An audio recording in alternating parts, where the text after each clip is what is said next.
Welcome, everybody. You're tuned to the Baseline. Callie, Warren Shaw discussing the hot button topics of the NBA. Man, oh man, what a just crazy week and a half of NBA basketball and fervor. And, listen, it's great because, hopefully, this has been topsy-turvy with the weather going on up here in New Jersey. We get a little spring, a little summer. We get a little winter, we get a little spring, we get a little summer. It's like we're going through the seasons, 12 months, and we're doing it in 12 days. Twice. You know what I'm saying? And I think that's kind of the sentiment of how people really feel with the topsy-turvy that's taking place right now in the NBA. And so that clearly will tell you that we are in the home stretch, that if you're paying attention, your eyes are locked in, we are really, really fixated on what the outcome is going to be when we talk about play-in, playoff teams, seedings. And it's awesome because now we're getting the best of the best. And, of course, with the return of Jayson Tatum to the Boston Celtics, this has upset the apple cart of predictions that's taken place in the Eastern Conference. So, as always, man, let me roll out the red carpet to my right-hand man, www.shawsports.net, Big Kahuna PNC, my man, Mr. Warren Shaw, repping out of Fort Lauderdale, Florida. What's good, Mr. Shaw? Welcome back to the fold. I know that you were gallivanting in Austin, Texas, for doing a little South by Southwest. But, hey, man, welcome. And hello to the crazy NBA finale that we're on the precipice of dealing with, man. Yeah, brother. I was out there at South by chasing networking like Bam was chasing points not too long ago. And interesting conversation about the weather because in the great state of Texas, mind you, it was literally 93 degrees at 4 o'clock on Sunday. And then I woke up at 7 a.m. and it was 44 degrees. So a 50-degree drop within a day's time is absurdity. I don't know what type of sorcery they have going on out in Texas, but I was not with that shit at all. It was wildness. But as you alluded to, that also kind of encapsulates this NBA season. Precipitous drops and magnanimous rises in so many ways across the league from players and teams. And we're going to actually give you a little insight, and I'll have some humble pie to be eating here today and a little bit of gloating to do today, too. So the yin and yang of the NBA season brought to you by the NBA Baseline. Absolutely, man. This is going to be a pretty cool episode. And again, a lot of these shows that you'll find that we're going to be doing is all roads lead to us doing our coveted autopsy reports, right? So we're actually working double time, right? Like we're taking what's going on in the current climate of the NBA, but we're also formulating and getting things ready, for those teams who unfortunately their season has ended short. And this to us, we kind of feel like this is that perfect time of the year, right? Like all of that is happening. And we always like to make good conversations from it because again, man, we can't leave our peoples hanging that may not have a quote unquote vested interest in the NBA postseason. You should be interested in the NBA postseason. You don't know, what I'm saying, what Cinderella slipper might fall on, some of these teams' laps, what I'm saying, when you see some of these guys playing for their extensions, contracts, might be free agents. And listen, that's the one thing about the third act of the NBA season probably doesn't get discussed enough, man. Like when we see some of these guys who come out and they ball out in the most critical time of the year, essentially, this is their coming out party. Yeah. This is essentially an audition where they're telling other organizations if they are going to be unrestricted free agents and they don't feel that they don't sense that their current team is going to go all out and cash in on, and throw cash at their way to keep them on that organization. This is their audition. You know what I'm saying? This is their Michael B. Jordan moment. And so that's a little far. It's a little far. That's a little far. A little far. Okay. A little far. I couldn't help myself because the Oscars again. What a moment. So big shout outs to Michael B. Jordan, Ryan Coogler, and the Sinners cast. again, taking honors in so many different ways and elevating, you know what I'm saying, the Black cinema space to such great heights. And I think in a way that's apropos when we talk about some of the rising stars that might change the narrative about what this current NBA playoff season might look like. Yeah, I mean, these are, I don't know if these are award-winning guys that we're seeing on some of the court here now, but as our guy on ESPN, Brian Windhorst, would say, he was using it in a different phraseology, the pre-agency. I think this is a similar form of that right now for these two-way guys, end of the bench guys, right? And a pre-agency, a pre-summer league type of situation, for them to kind of, give their auditions, if you will, for the next cast and the next upcoming NBA season. So while I don't think they'll be winning best actors or MVPs or whatever the case may be, hey, maybe they'll be the cinematographer or, you know what I mean? The score, those guys are important too. We all deserve a little. I'm not saying that, they're going to be like the Smokestack twins. Maybe a little Fruitvale Station. Huh? Maybe a little Fruitvale Station. Maybe we'll start with that. Yeah, hey man. Yeah. See, my brother follows. They're more like Wallace from The Wire, right? That's where Michael B actually got his start. You know what I mean? So that's the proper analogy. Exactly. All right. So in a little bit, Sean and I will delve into things that we got right and things that we didn't get right so far in this NBA season. And again, this is not our current, our take of abandoned ship or talk ish. This is more kind of like kind of delving back, like it sounds like, hey, now that this is now coming towards the end of it all, you know what I'm saying? We can, dust the dirt off the shoulder a little bit, pat the back a little bit, and maybe to your, Shaw's perfect little analogy, eat a little humble pie. Yeah. When it comes to some of these thoughts that we had through the course of the NBA season. So you do not want to miss out on that. And as always, man, we appreciate you and yours for hopping on board with us this week. Be sure to get at my man Shaw at the Warren Shaw. Get at me at GameFace Lee. The show's Twitter handle at NBA Baseline, available on all the major platforms. You know where to find us. If you're catching this on the YouTube channel and you see the blue and white logo down in the lower part of the screen, that means we're rocking with the 19 Media Group family. So we'd like to say hello to you and yours. When you catch this episode and any episode of the Baseline NBA podcast, you can go to www.thebaselinenba.com to not only check this episode, but also all the episodes. And also check out the great family of content creators of the 19 Media Group family by going to www.19mediagroup.com. Coming up, Sean and I will get into our what we got right and what we got wrong so far for the 25-26 NBA season. But we got to let you know that this episode of the Baseline NBA podcast is brought to you by Prize Picks. The playoff push is heating up and tournament hoops are here. And there's no better way to cash in on the high-flying hoops action than Prize Picks, where it all feels good to be right. Every bucket, every dime, every win means more when you're playing on Prize Picks. And with their brand new Team Picks market, you can now pick game winners, spreads, totals, and top of the player picks you already know.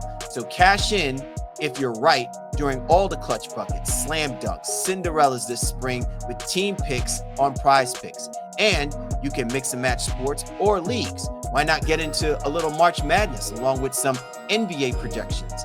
Whether it's battle for playoff seedings or tournament hoops, you can make it all happen with your picks right on the Prize Picks app.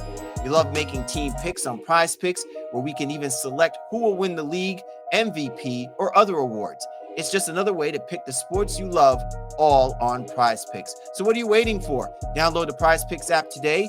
Use the code CLNS to get $50 in lineups after you play your first $5 lineup. That's code CLNS. Prize Picks. It's good to be right. Coming up, Sean and I get into a little what we got right and what we didn't get right here on the Baseline. Don't go anywhere. We're back, Callie, Warren Shaw, Baseline NBA podcasts. And so main topic for this evening's conversation is as we go through the NBA season, we made some predictions, we gave some insight, some thoughts to, what our expectations were for a player, maybe team, something within the confines of what's taking place already in the NBA. And listen, it's always good to do reflection. it's always kind of good to kind of figure out where you are, where your marker in the road is. Are you headed on the right path or are you headed on the wrong path? And usually when you're a fan, right, you got to live and die by the choices that you make.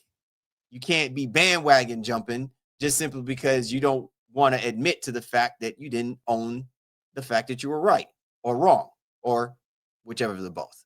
So we're kind of doing a little hindsight thinking here and saying to ourselves, let's go back to some of the things that we thought about, as it pertains to predictions or perspective of what's been going on with the NBA and highlight things that we were able to get right, you know what I'm saying, and things that we got wrong. So we'll start with the things that we got right, all right? And one of the first things that I think that we're, sitting there saying is having some tempered expectations of Amen Thompson. And I know this was one of the perspective, Shaw, that you really gave hindsight to. I leaned a little bit more on the idea that I thought that this was going to be a breakout season for him. And I think maybe in some way I'm still a little bit right on that, in the sense that he has been asked to do a lot in the absence of Fred VanVleet. And I'm not putting this on Udoka, and I'm not putting this on the Rockets executive thought process in how they were going to address filling that void. So by all accounts, I think for what was asked of Amen Thompson and the adjustments that were made and how this team needed to come together offensively, I think he's done a pretty good job. And again, he is all but 22 years old, right? To me, with what the Rockets are going to need for them to obviously be one of the best teams in the Western Conference or to even come out of the Western Conference, certainly he's going to have to contribute offensively. But I don't know if right now they're in a position to afford to try to make that switch or figure out how to open up or even flip that switch on him when he has been able to find a space where he can give you so much in so many different ways. But to your point, Shaw, you're like, let's temper our expectations and not elevate him to a space that commands the same kind of expectations that we would have had if Fred VanVleet was a part of this starting rotation. Yeah, the book on Amen was that, oh my God, most improved player, all-star, like all the accolades, like there's no doubt he's going to be in the top 3. I look at like the NBA odds right here now today. He's not in the top 5 of consideration for most improved. That doesn't mean he hasn't improved. It doesn't mean he's not had a good season. He has had a very good season, but was probably miscast for the role he was asked to play early on as this, play creator because of, as you alluded to, Fred VanVleet not being available. Amen is really good. Amen is going to continue to be very good and will potentially get into the all-star conversation. I just think it was a little lofty, all the hype, and NBA inertia has a hive mind mentality sometimes when it comes to certain players. Certain players we all love, and certain players we all don't like, right? And we can be very too far on this on the pendulum either way sometimes on some of these players. So Amen at almost 18 a game, almost 8 boards, call it 5 assists. His boards are actually down from last year. His points and assists are up, and his shooting percentage is down, which is weird because he's with Kevin Durant, right? So you'd figure to get more open looks and more opportunities to have knock down those looks. And again, he's still shooting 52%, but he's shooting 55%, call it 56% last year. So to me, again, Amen is one of those guys we all love and are going to continue to root for, alongside his brother Asar as well too. But it hasn't been quite the leap that I think people expected. And I was right about that. I just like, hey, this is a dope dude, but I don't know if he's quite ready for most improved player and all these other accolades that were heaped upon him before the season began. I will say this, Shaw, and again, it's from the perspective of how you look at what's considered as most improved, right? And look, there are other guys out there who have taken a different, approach or have applied themselves in different ways and have elevated themselves at such a high level, and maybe in a way that they're finding their identity and it's with the right team to do that. I don't want to throw shade on your point. I think your point is excellent. But I will say this is part of what I was implicating when the conversation was had about the move for the Houston Rockets bringing Kevin Durant to this team. Because the focus was they need a guy who can close. They need a guy who can get you clutch buckets. They need a guy who and Kevin Durant checks all of those boxes. But the one thing that you're also saying by bringing Kevin Durant is for some of these young guys, you're going to have to hold up. You'll have to wait. And I'm not saying that Kevin Durant has not ingratiated himself, has not played in a way that has allowed some of these other guys to flourish. To your point, Amen Thompson has improved. And maybe by all accounts, the biggest indictment on his level of improvement is because he is asked to do, again, what we were talking about with Fred VanVleet not being on that basketball court. Because I do believe the opportunities for Amen Thompson and his ability to drive and get to the basket gets minimized because he now has to facilitate for those other guys to get those mid-range jumpers and shots for Jabari Smith and Alfred Sengun. And let's keep it a buck. We're not saying that Amen Thompson was going to usurp Kevin Durant on the scoring, scoring tree. He at the very least was going to be the third best scorer. But I think because of that additional responsibility and the shots that do have to go Sengun and Durant's way, Thompson now has to take a backseat. Not to say that he isn't aggressive. It's just to say that if he isn't making it as highly efficiently as some of the guys that are already doing it at his position, he is already going to be fighting an uphill battle to get that level of recognition and that all-star status that I think a lot of people probably expected if you don't have Kevin Durant on that team. Well, I mean, I think my counterpoint to that is, if you do the math, right, you add a Hall of Famer in KD, the grown up in the room, again, the big shot maker, et cetera, et cetera. But essentially 3 starters from their team have changed out. So you brought back in a starter in Kevin Durant, but Jalen Green, Dylan Brooks, and Fred VanVleet due to injury all went away. So the shots, again, those 3 guys add KD. There's still 2 other guys' shots there that need to be made up for, but not just their shots, their defense, especially in the case of Brooks and Fred VanVleet, and then the play creation specifically that came from Fred VanVleet as well too.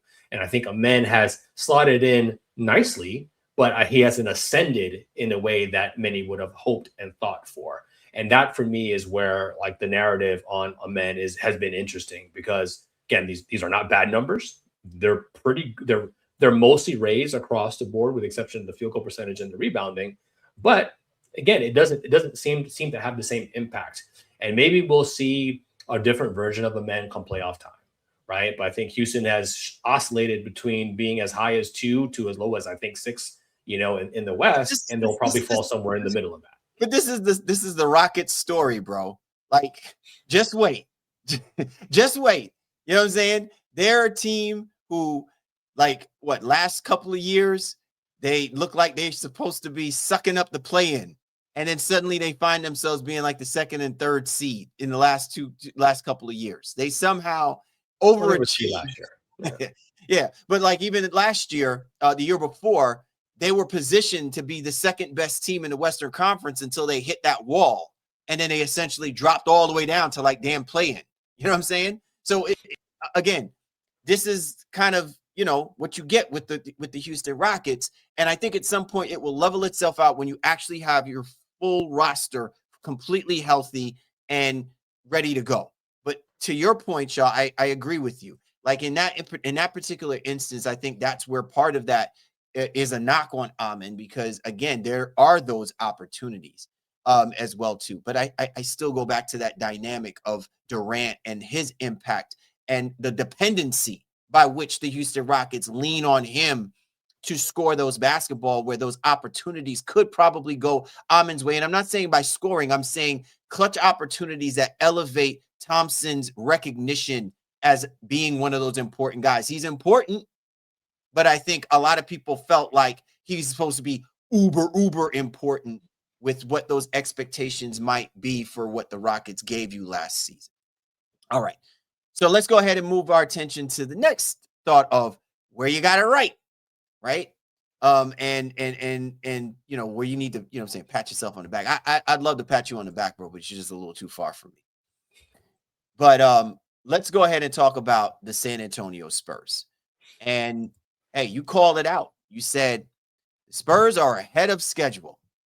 The Spurs are a team that I don't think people are paying enough attention to.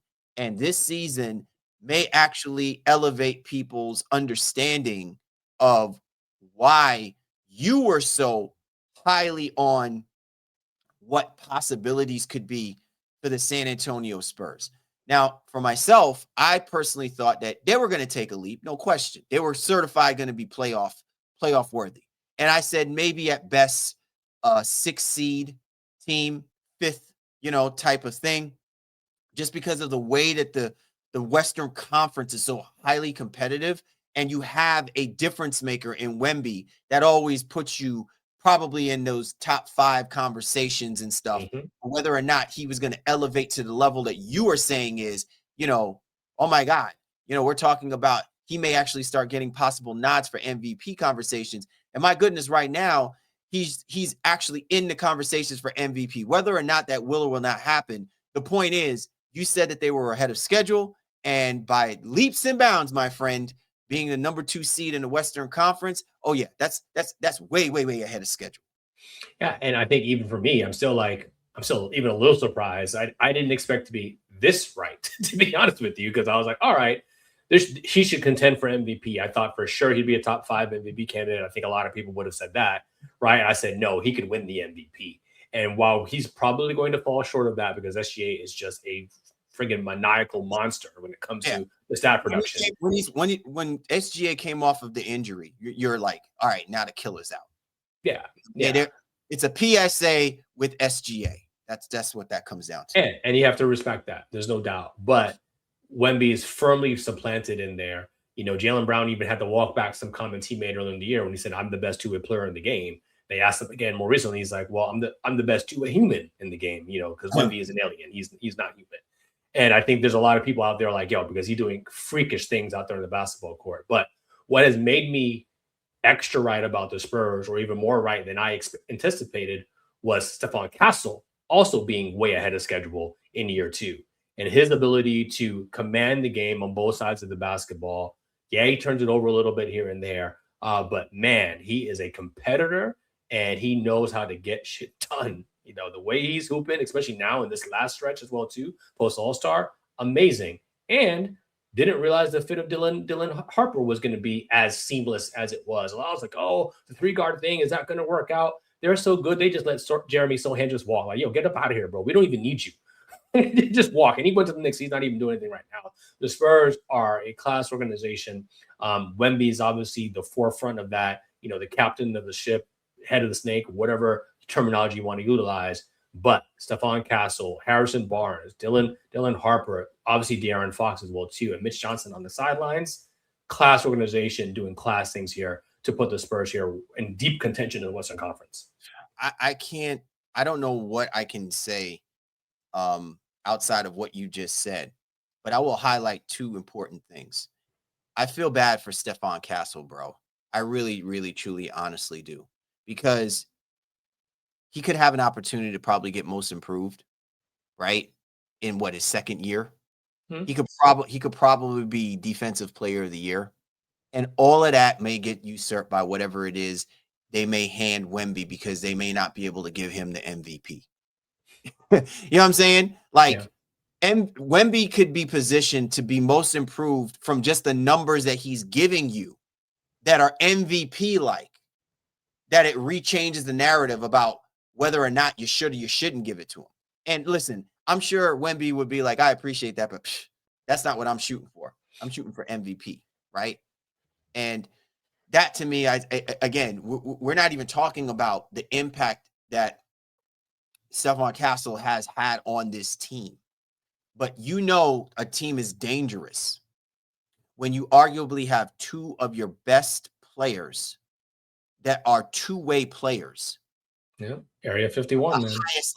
At the highest level. And the last time that I recall us having that kind of conversation was when we were talking about Jayson Tatum and Jaylen Brown. And I'm not trying to compare them and say that they are. What I'm saying is that the organization's fortune of having two players operating at that kind of space, in that kind of space, that's exactly why this team has elevated itself to the seeding that it's currently in. Because if you look up and down that roster, of other teams, tell me where you're getting that. It's one or the other, but it's never both, right? It's never both. So that's one thing. And then the second thing I want to highlight, to your point, Shaw, as it pertains to the San Antonio Spurs, Wemby's mentality.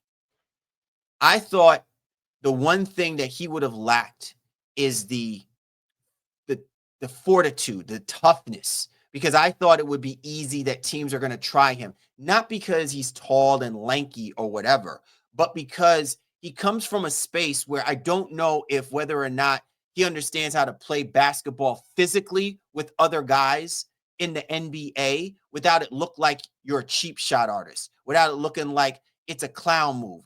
You know what I'm saying? This is the kind of sentiment that people have had about Rudy Gobert, even during those times, those years when he's won the Defensive Player of the Year. But when you see Wemby, it eerily reminds me of when Giannis had turned that corner. And to see Wemby to do that in like his second year in the NBA is even more frightening, because you can't teach what he's already given you in his attributes.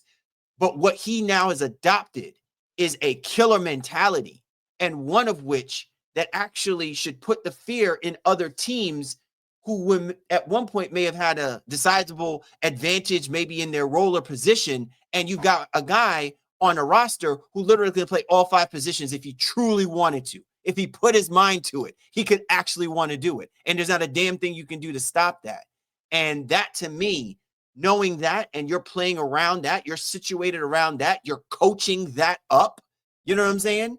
Like, yeah, that's why the Spurs are where they are, at least in my opinion. And I wasn't expecting that. Not this soon, not this quickly. And yeah, the Spurs definitely are on track. You know, listen, they could knock out the champs. You know, we could be having a very different conversation about what this year's NBA Finals could look like. And I'm not going to say, oh, I'm not going to be flabbergasted or floored if the Thunder don't come out of the West because they got knocked out by the San Antonio Spurs. Yeah, the Spurs, I don't think the Spurs are going to surprise anybody here now. They can break unconventional wisdom here, you know, as a team that's never made the playoffs, and then could ultimately now just make this miraculous run. You know, I think people are saying that about them and Detroit in some degrees, like, hey, you have to at least win one playoff series and you have to take your lumps and your bruises.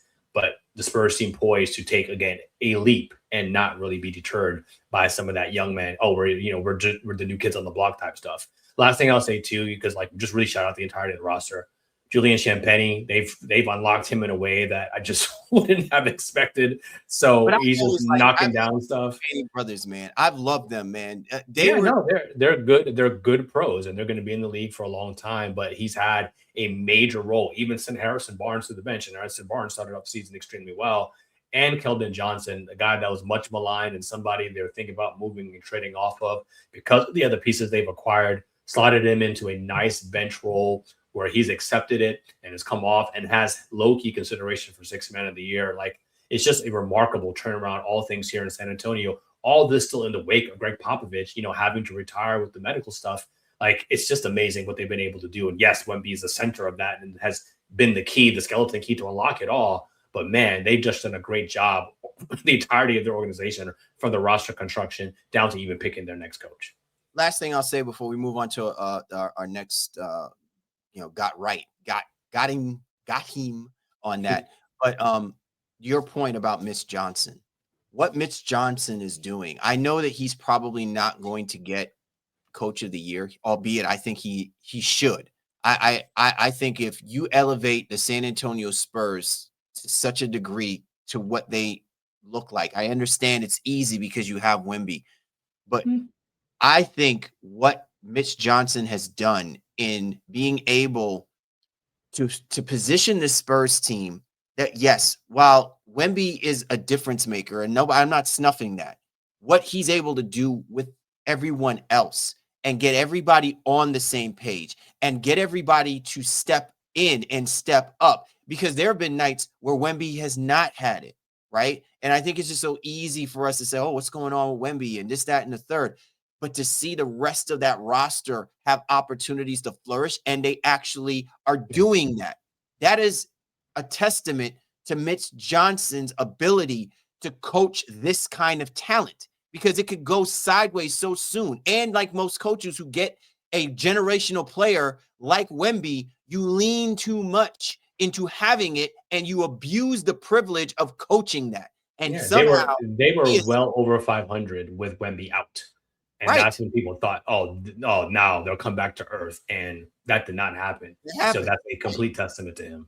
1,000%. He's he is on another level with his coaching. And I hope people are watching this and appreciating this, because it's an influence of being under the Popovich. But when you see how Mitch Johnson handles himself and he handles that team, it's not like the days of how Greg Popovich handled the old the Spurs of old. And I think that should show you what what the future can look like for the San Antonio Spurs, not just from a talent perspective, but also from a culture change perspective as well too. They have gotten it right. You're tuned to The Baseline. Callie, Warren Shaw discussing the hot button topics of the NBA. All right, third one, Shaw. We'll run through this one pretty quickly because there's really nothing more you can say. The Charlotte Hornets are among one of the better teams in the NBA. Yes, because their roster is healthy. Yes, because Charles Lee is doing Bruce Lee kind of things in his coaching. But they've got a dude, you know what I'm saying? Killer Kon. You know what I'm saying? My man, the wrath of Kon is happening out in Charlotte. Kon Knueppel is doing some major things. And you threw it out there. People pay attention to Kon Knueppel. And he is making his presence felt already as a rookie in the NBA. Yeah, I mean, right there it was Cooper Flagg for Rookie of the Year. I think I would still give it to Kon, even though we don't usually reward winning for Rookie of the Year type of situation. The fact that he's been such a connector for them in all aspects. He's not a matador defensively. He's going to hold his own. But his ability to rebound, get it and go, shoot it, spot up, movement, all the things. And we did a whole segment on the Hornets and featured Kon specifically not too long ago. Go ahead and check that in the backlogs of the Baseline, I think about 4 or 5 episodes ago. But really just, I saw it. I don't know what it was. It seemed to make sense. And same thing. It's trending even better than I would have thought it would. Right. And I think that's also attributed to Charles Lee and a lot of role definement that's kind of come in here. LaMelo's had to be like, hey, you know what? I have some dudes here. Like, I don't have to be out here shooting 1-footed threes all every game. I can get other guys involved here. So I'm really excited for Charlotte's overall, future, but connected by what Kon Knueppel has been able to do this year as somebody who is just way, way ahead of schedule, even as a rookie. Yeah, he's by leaps and bounds positioned the Charlotte Hornets to be in a space where there's versatility there now, right? I think what's interesting is the Charlotte Hornets have operated so many years with players that are exactly what their role represents, right? I'm a shooting guard. I'm a point guard. I'm a power forward. And in most cases, it's more of that's all they can do. And there's very little interchangeability that goes on with the roster. I think it's only happened maybe a couple of years, and the best it's gotten them is to the second round, in the playoffs, right? Or else the last time that you could think back to when they had a team that talented, you had to go back when they were the Hornets and they had Larry Johnson and Zoe on their roster. You know what I'm saying? Or maybe back when they had Chris Paul and David West. You know what I'm saying? This is an opportunity where they could actually have a roster of guys that can move around and just be interchangeable in so many different ways. And I'm not saying that Kon Knueppel is the only reason. What I'm saying is Kon Knueppel is showing you why the rest of these other guys can buy into being that way if they wanted to. LaMelo can be that way, and Bridges can be that way. Brandon Miller can be that way. You need a connector that shows you how to be that in those different situations and in those different types of circumstances. And it wasn't happening when your superstar player isn't able to do it or isn't wanting to do it. But when you got a guy like Kanippel whose grit, grind mentality is making the 50-50 plays, hitting those clutch shots. And it doesn't have to be every single time he touches the ball. It just has to be in the way that he's exemplifying it. This is what is making the Charlotte Hornets so much a better team and so much more of a watchable team because of it, Shaw. And kudos to you for calling that, because that wasn't what was on the scouting report for when all of these analysts were talking about, they were looking at the shot making ability, but look at everything else that Knueppel has been giving you already this year. And a lot of it now is translated to that success that the Charlotte Hornets have been missing for almost a decade. Yeah, 20 years old, comes in as super mature. You just wouldn't necessarily expect that, but has come in and has just brought stability to what has been chaos for the Charlotte offense, for a very, very long time. And I'll just leave with this point. I wouldn't even expected that Knueppel would be averaging the same amount of points as LaMelo Ball, 19.3 a piece. That is bizarre. I was like, Knueppel could have a good year. And I was maybe he's at 16, 17 a game, but he's averaging the same as LaMelo at 19.3, which also goes to show the impact and effect he has on LaMelo. For LaMelo, I don't want to say to allow that, but to recognize like, hey, that's not a bad thing.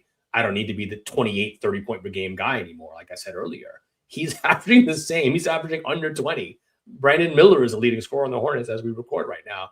It's a remarkable situation, and what one player can do for organization, in addition to the musings of Charles Lee. I do not want to undersell that, but a lot has happened here to change the identity and culture of the Hornets, and Knueppel has a lot to do with it. And final point, Shaw. One thing about the Charlotte Hornets organization in its history has been they've been trying to find their unicorn. They've been trying to grab that one dude. They've been trying to find their Garnett, their LeBron, right? In so many ways, shape, or form. And it's just never panned out. And what they finally did is they recognized that region. They recognized that culture of what basketball means in the North Carolina area, right?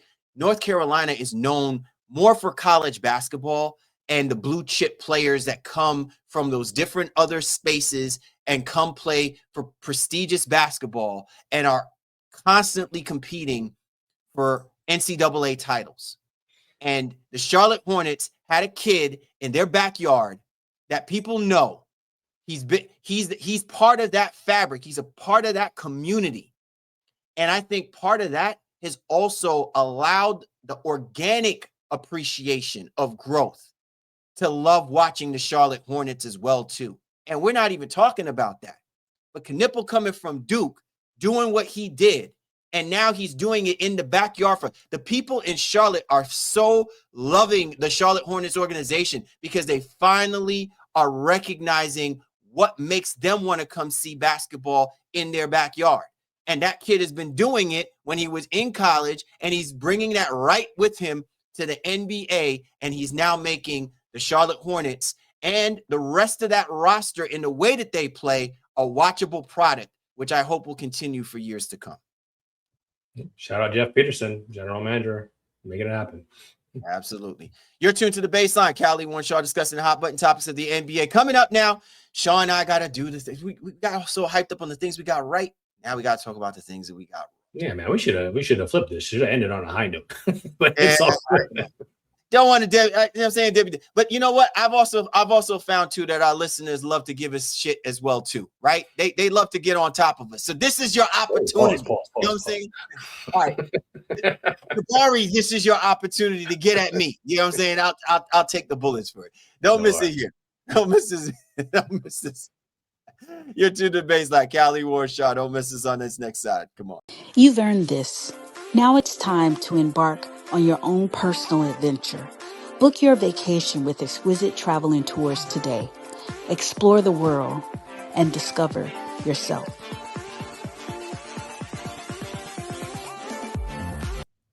All right, we're back. Callie, Warren, Shaw, Baseline NBA podcast. My man had me just stumbling all the way before we got into the break. Said, I gotta reset my start. You know what I'm saying? Got to get that track terminology. I got to reset for my false start. All right, so let's get right into the things that we got wrong. And listen, the first thing that obviously stands out is our predictions about what was taking place with the Boston Celtics and the Indiana Pacers, right? Like, look, I'll be the first person to admit that I thought that the Indiana Pacers were going to be a competitive basketball team. And it's interesting, Shaw, because I told you, and, you know, we had kind of spoken about this in our previous episode about my perspective of what I see from the Indiana Pacers and what has now become my epiphany about that roster and how much it's so dependent on Rick Carlisle and dependent on Tyrese Halliburton, on the way that this team operates and flows and galvanizes and moves to what they gave us, you know, last season and even over the last couple of years. Sure.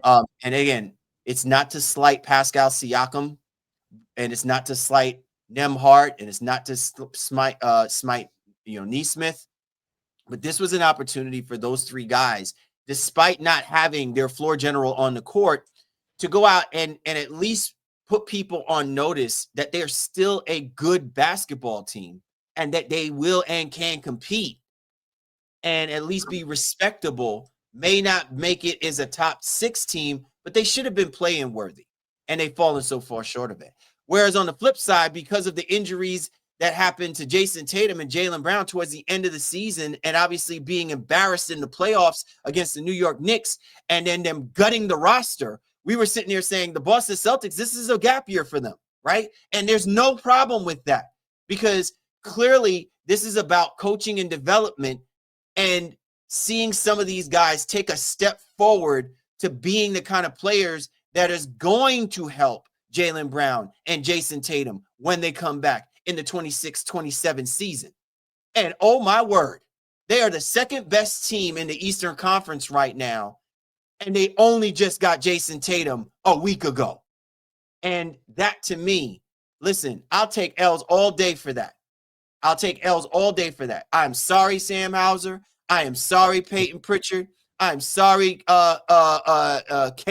I am sorry, Jordan Walsh. I am sorry, Gonzalez.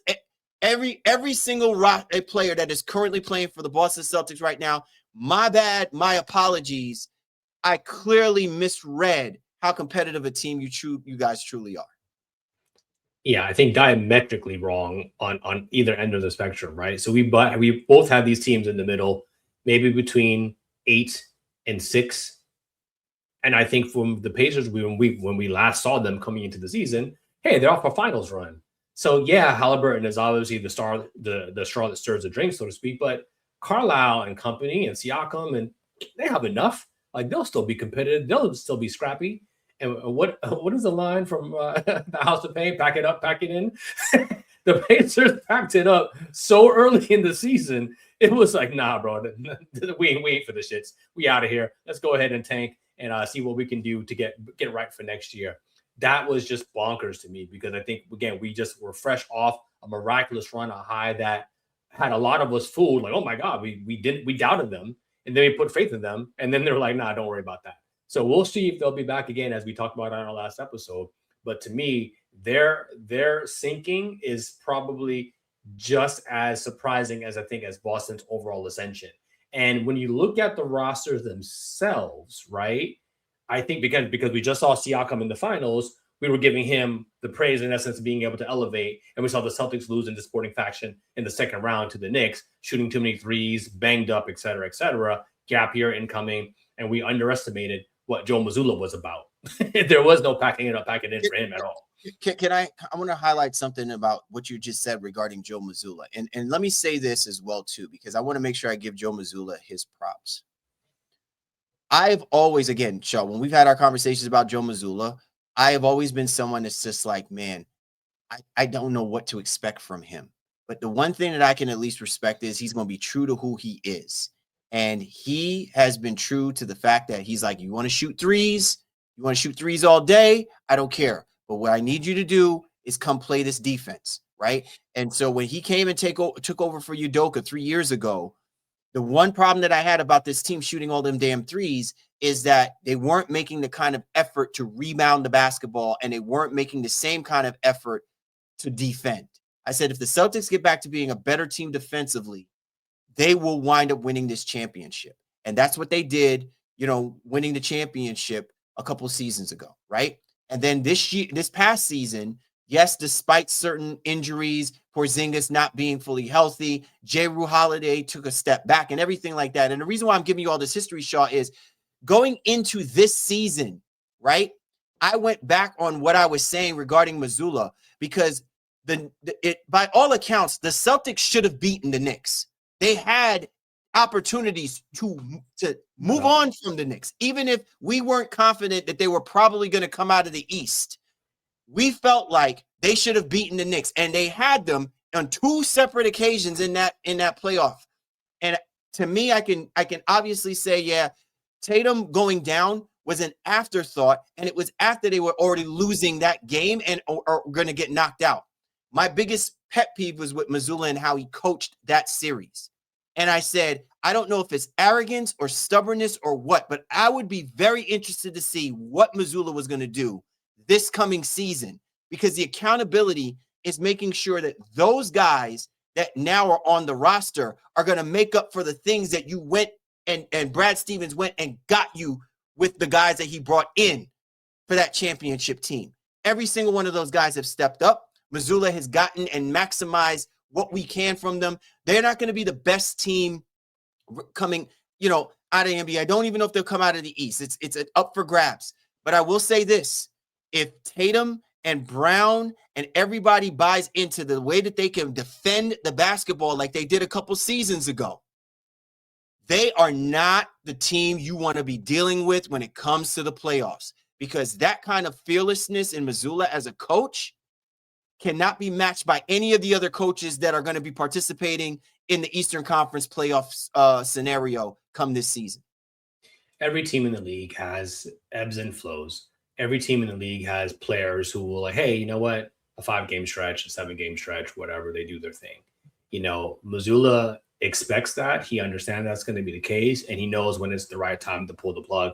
Hey, this guy's his water has run dry. We got to go find somewhere else and kind of go to the well for something else. And we'll come back to you, in the right matchup. So from even Josh Minot, who's not even on the team anymore, right? And what the role he was a starter for this team for a stretch of games at some point, to obviously Baylor Shireman, who I gave up on personally, but now has come in and been a key rotation player. Obviously, rookie Hugo Gonzalez and what he's been able to do. Jordan Walsh, the renaissance there, that I was like, the same thing. I was like, this guy he's not going to get it. I was always a believer in Keita, though, and that's, shout out to Gary Washburn, who told me Keita's really good. So I was a believer in Keita, but it's just really interesting to see what Mazzulla's been able to do with truly a mixed mash of guys who most people are like, yeah, who's that? You wouldn't even rock those guys in 2K like that. You wouldn't play them many minutes. And he's been able to go out there and extrapolate something alongside, obviously, the great MVP conversation worthy season that Jaylen Brown has had. I think Derek White has been pretty good. He's been really good defensively, but he struggled offensively, and now maybe starting to get some of his mojo back with Tatum back, which we didn't expect. So it's all here on St. Patrick's Day. It's all clover leaves for the Celtics, in a lot of great ways, and it's Tank City for the Pacers. But Indiana is where they want to be, all things considered, and Boston is where they want to be, all things considered. So we were just wrong about the directions of both these teams. Absolutely. All right, Charles. So let's go ahead and focus our attention on the next thing we got wrong. It's interesting. We speaking it at length. I figure we would just fly by through these things because we don't want to, we don't want that smoke. But Montes Bucelis taking a leap. Maybe like how he was doing, when he participated in the dunk contest. Is that kind of a leap? Or was it should have been a much larger and a more profound leap our boy Bucelis was supposed to take? Well, yeah, this is on me. So I thought as a second-year guy, even hey, in Chicago, they seem to be clearing the deck a little bit, maybe to give him some wiggle and some bounce and some room to go there, right? And I said, yeah, he should be in the most improved conversation and maybe could even win this thing. Yes, even as a second-year player, because he has that level of athleticism. And again, it hasn't been bad. This is not to, throw dirt on him and shovel down his name. And it just hasn't been what I was hoping for him. And maybe others would have been like, yeah, bro, it's only the second year, relax.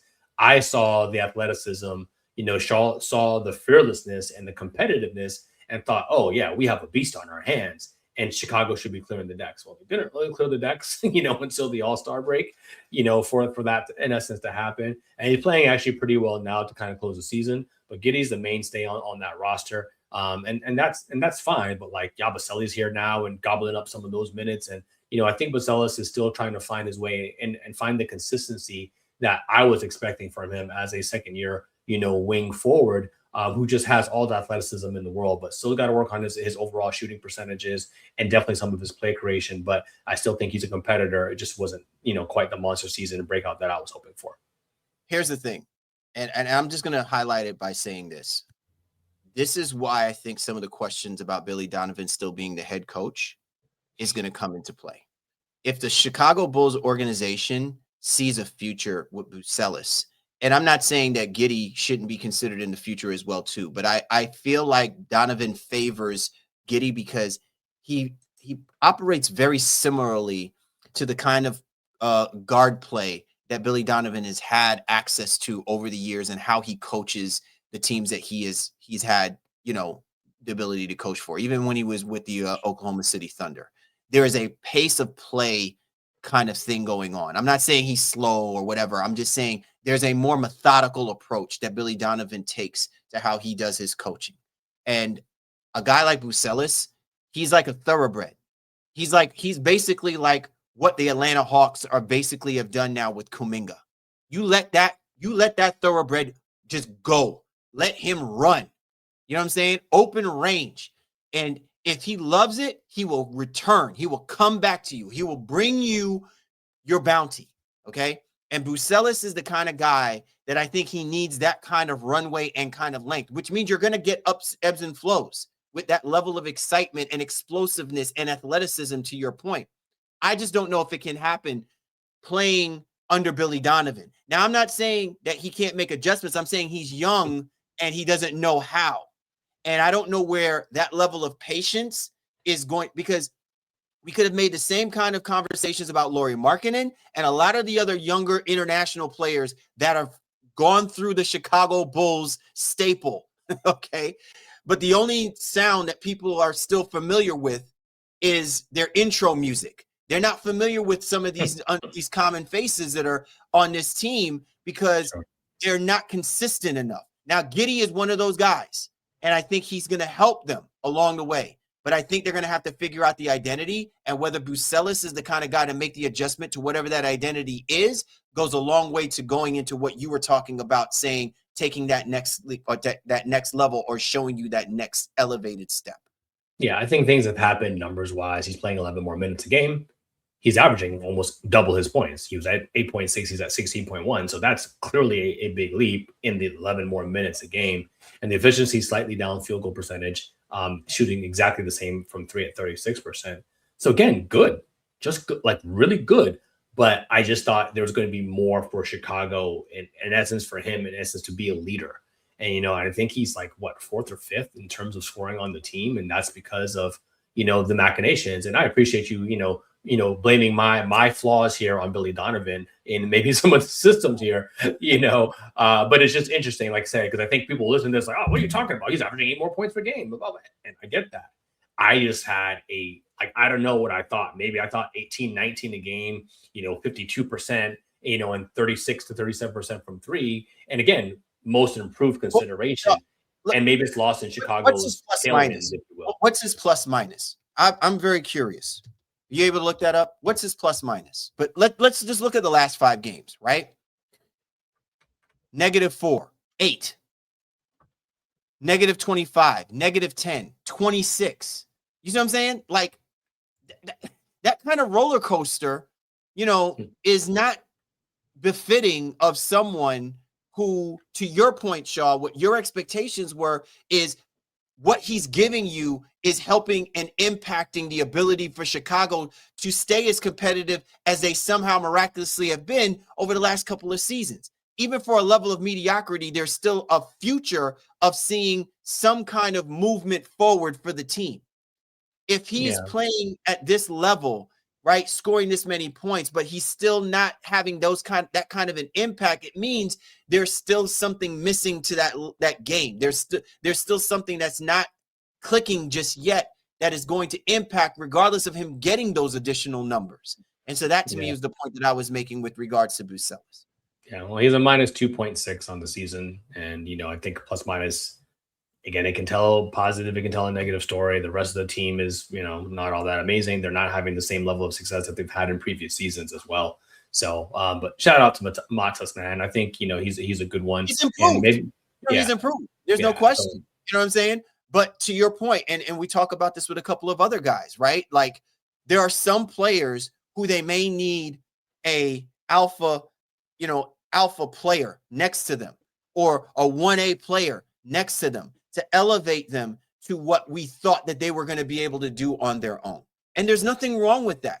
But you have to come to that realization, whether you're the coach or you're the franchise. And sometimes it's hard to do that when there's no chemistry with the philosophy of how this team should play with the skill set level that you have from the guy that you brought onto your organization.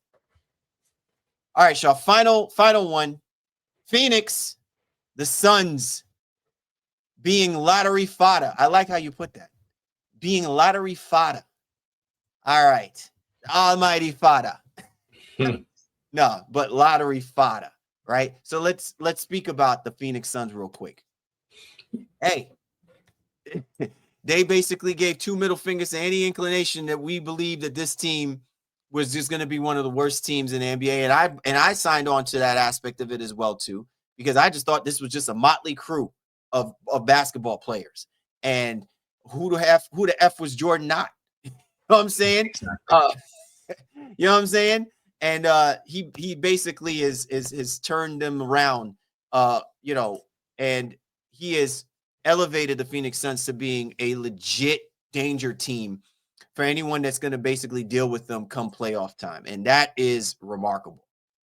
No, it is, and Booker getting back to form, as you said multiple times throughout the course of the season. Shout out to our guy, Tyler Blanket McDowell, Hot Take Ty, with his consistent Suns praise and, hey, keeping us honest on this. And we know Dillon Brooks has had a major impact. Jalen Green has barely played, but now he's up to about 20 games on the season, averaging almost 18 a game. And that's been important. Brooks hopefully will be back soon for what will be, I would imagine, the Suns play-in berth at this point. Maybe they can get back above to 6, but, not too sure there. But also the seasons of Grayson Allen and Colin Gillespie just didn't see that level of maturation and impact coming alongside Dillon Brooks and Jordan Ott. So this is truly a team effort, in all stretches of the imagination. Booker's having a good but not great season, at least not by his capability in terms of his percentages, but it's been good enough when he's been out there. And yeah, Phoenix has just been one of the surprising teams alongside their Eastern Conference counterparts in Toronto, but even more so because I think we thought the Raptors could at least make the play-in. Phoenix were like, nah, not a chance. This could be the worst team in the league, and they're nowhere near that. Yeah. Listen, this is a Phoenix Suns team that's just all around is an improved team.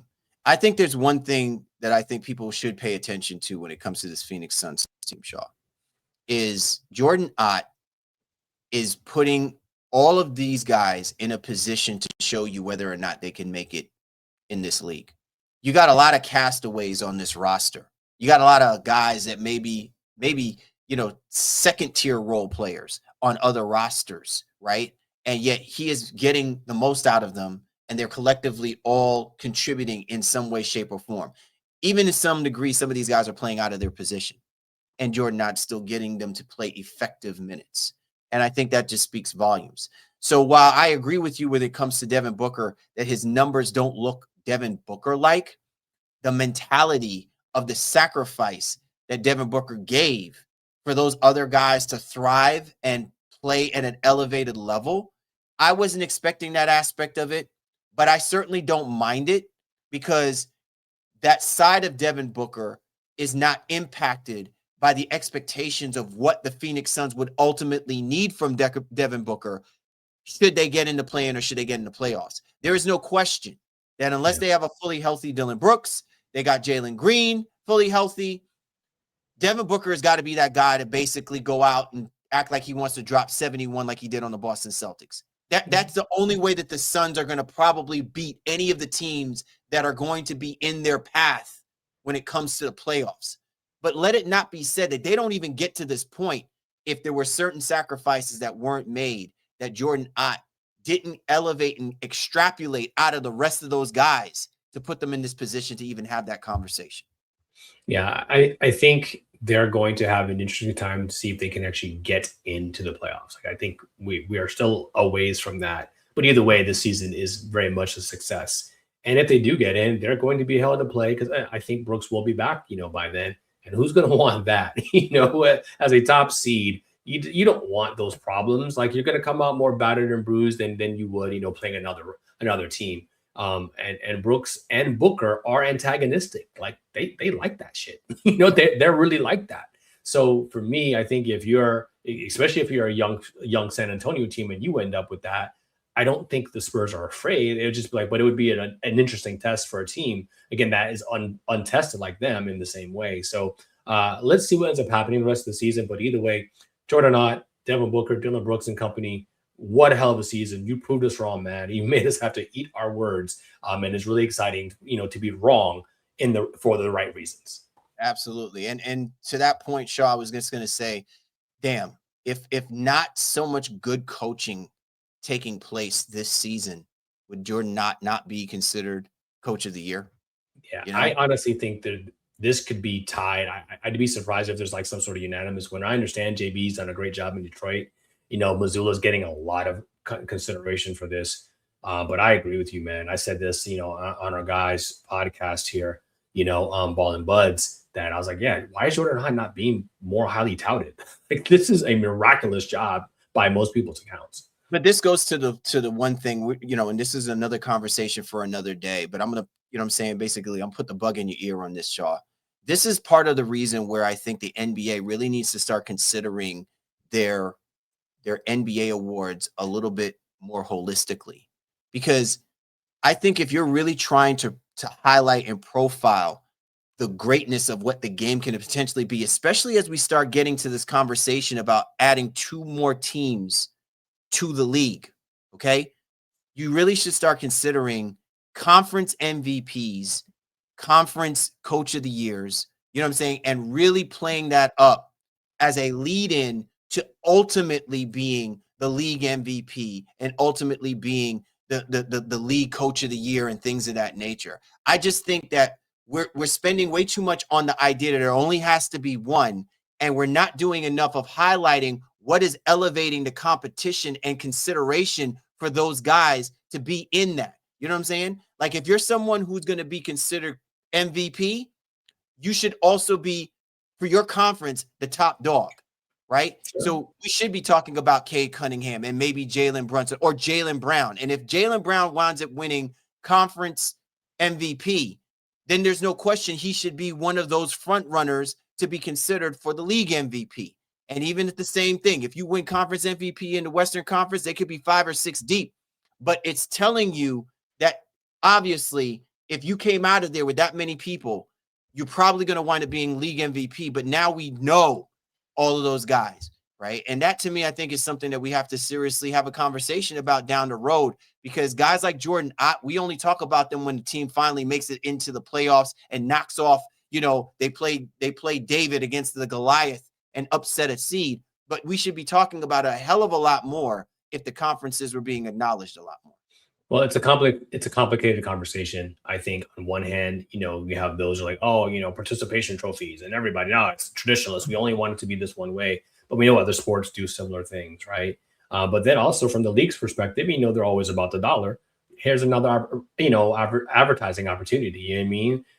The Eastern Conference, MVP, the Eastern Conference Most Improved Player of the Year, and now that's going to be, 19 Media Group sponsors. You know what I mean? There could be so many different lanes for the league. You ain't gonna be feeling bad about that. Not one damn bit. Get the name out there. But I think the league is always looking for those types of things. But it's also trying very hard to clutch on to tradition too. So you just like there's an interesting dichotomy there. But I agree, especially in years like this where there's so many deserving people and the criteria has never ever been clearly defined. How can you always just only choose one, right? When there's so many deserving folks out there. But c'est la vie, man. We're just baseline podcasters 13 years in. What do we know? I know. What do we know? Absolutely. What Amen Nori say? Nothing. Anyway, man, this has been a great show, man. Awesome conversations. Glad we got some things right. You know what? I'm glad we got some things wrong as well, too, man. Because if we were to get everything possibly right, we'd be assassinated already. We've been taken out by somebody right now. The hate would be so strong. I think you're right there, but that's a dark way to end the show, my friend. So. All right, let's do it with some love. You know what I'm saying? We love that you love us, and we love that you don't hate us. There we How go. about that? There we go. Right, a positive spin. There we go. Anyway, man, we appreciate everybody for hopping on board with us this week for the Baseline. Callie, Warren, Shaw. We appreciate you guys. You know we do. And we'll catch up with you next time.